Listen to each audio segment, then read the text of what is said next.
company, quan vostè ens explica la moció, que això és el que tenia que haver fet primer, explicar-nos la moció, que és el que han vingut així els pares, a sentir la moció que vostè ha preparat, que després li diré com l'ha preparat i el que vostè ha treballat en aquesta moció, i també li ho diré.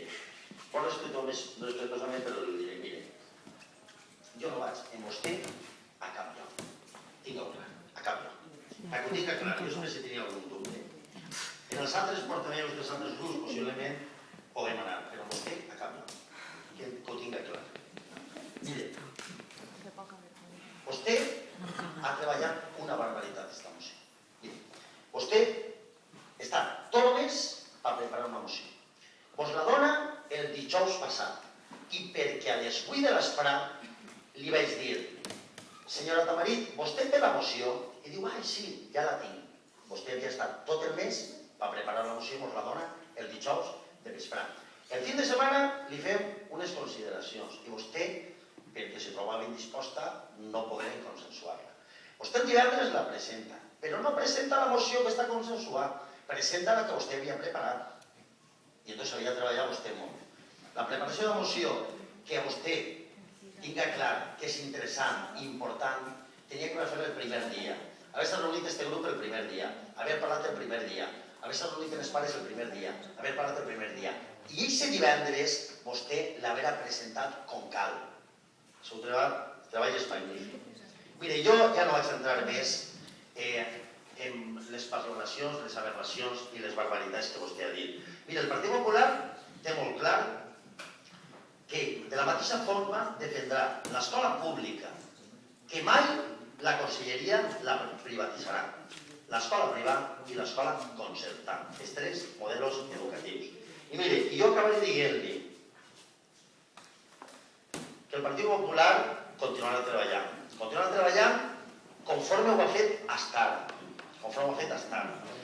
I jo vaig reunir amb els pares i amb els docents i es vaig comprometre que en 14 dies tindríem una reunió amb el conseller. Una reunió amb el conseller i jo sols. Perquè com vostè a mi m'ha convidat antes, quan se va reunir en este tal Carboner, doncs jo ara faig el mateix, la mateixa operació.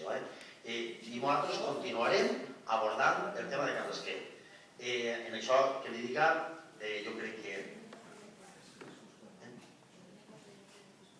Sí, i també li anuncie, per que ho tinga també clar, que mentre que les necessitats escolars no ho demanen, no n'hi ha cap projecte de FIS a Sueca. Complet. Ho té clar. Moltes gràcies. Senyor Tomàs Vázquez. Gràcies, senyor alcalde. Nosaltres, des del Partit Socialista, i limitant un poquet la discrepància i de manera constructiva, mai millor dit, la nostra diputada Pilar Sarrión, a les Corts Valencianes, que també va estar present a Sueca a la manifestació que va fer recentment les escoles Carrasquer, avui, per correu electrònic, m'ha passat les seues preguntes que li ha fet el conseller d'Educació a les Corts Valencianes i que voldria fer constar en aquest ple.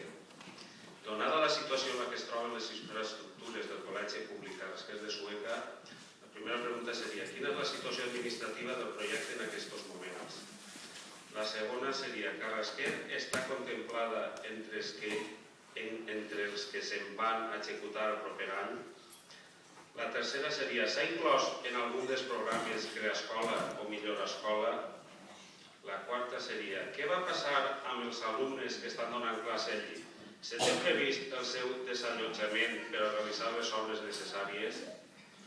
La quinta pregunta seria: la Conselleria d'Educació té coneixement de tots els riscos que corren els alumnes de Carrasquer per al seu lamentable estat?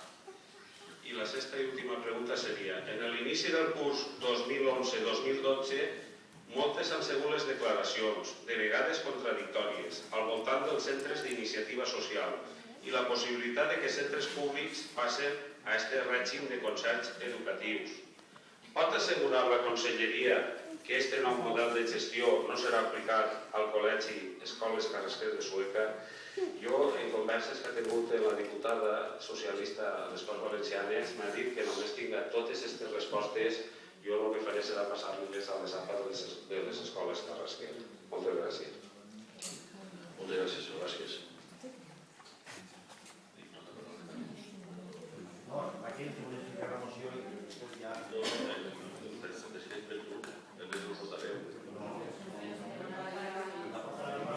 has agarrat totes la paraula, ara continuarà o si canviem o si podem reparem. Ara no portarem, per favor. Preguntes si voleu participar tots. Ja deixaré parlar, però per això que per l'altra vegada he que parlar de portarem. Però primer és per l'actuades, remat la paraula. I també un poc bé.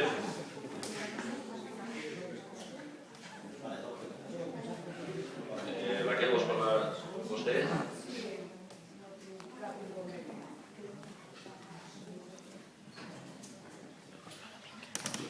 Torno a dir el que he dit abans. Quan he mentit jo, quan he difamat jo res, jo el que he fet referència sempre i que conste ben clar que mai he obert la boca fins que no s'ha donat el cas que vostès han dit res sobre la meva persona i sobre aquest equip de govern.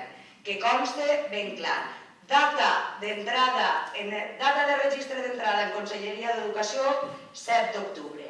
Dia 28 demane personalment, ja que com a Ajuntament no me feien cas, com a Raquel Tamarí, regidora d'Educació, una altra entrevista i ara sí me donen cita per al 12 de desembre.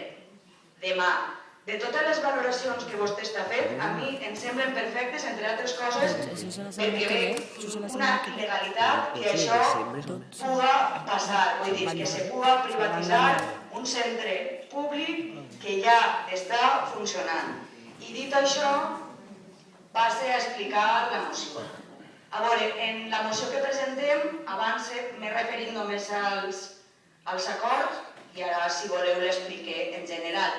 El que fem és un seguit de, citem, legislació a la que podem emparar-nos, per exemple, l'article 27 de la Constitució espanyola, que estableix que tots tenim dret a l'educació, que els poders públics garanteixen el dret, estic llegint, no estic inventant res, el dret que assisteix als pares per tal que els seus fills reben la formació religiosa i moral amb les seues conviccions, que l'ensenyament bàsic és obligatori i gratuït, que els poders públics garanteixen el dret de tots a l'educació mitjançant una programació general de l'ensenyament amb participació efectiva de tots els sectors afectats i la creació de centres docents, es reconeix a les persones físiques i jurídiques la llibertat de creació de centres. La Llei Orgànica 8 de 1985, de 3 de juliol, reguladora del dret a l'educació, en el seu article 18, diu que tots els centres públics desenvoluparan les seues activitats en subjeccions als principis constitucionals, garantia de neutralitat ideològica i respecte a les opcions religioses i morals a què fa referència l'article 27.3 de la Constitució. I en la Llei d'Educació de 2006, de 3 de maig, en l'article 15, diu oferta de places i gratuïtat. El segon cicle de l'educació infantil serà gratuït. Per tal d'atendre les demandes de les famílies, les administracions educatives garantiran una oferta suficient de places en els centres públics i concertaran amb centres privats en el context de la seva programació educativa. En el 108 es classifiquen els centres i diu que són centres públics els que siguin de titularitat d'una administració pública, privats concertats, els centres privats, el titular dels quals siga una persona física o jurídica de caràcter privat, acollits al règim de concerts legalment establert. La prestació del servei públic d'educació es realitzarà a través de centres públics i privats concertats. I en els articles 120 i següents es parla de l'autonomia de centres per aprovar i executar el seu projecte educatiu. Valors, objectius, i diu que els centres concertats tenen un projecte educatiu propi, que és el que en els concertats es coneix com a caràcter propi o ideal. Dit això, en la moció que efectivament, com diu el senyor Ramírez, es va presentar el divendres, no per res, sinó per a que poguera entrar, perquè si es presentava el dilluns no entrava des de l'ordre del dia, no tinc cap problema, potser s'hagi tardat, però a mi m'agrada quan faig les coses fer-les bé i per anar més a pressa no es fan les coses millor. Després n'hi havia un apartat en què jo preguntava en veu alta o dubtava de com es poden conjugar, i això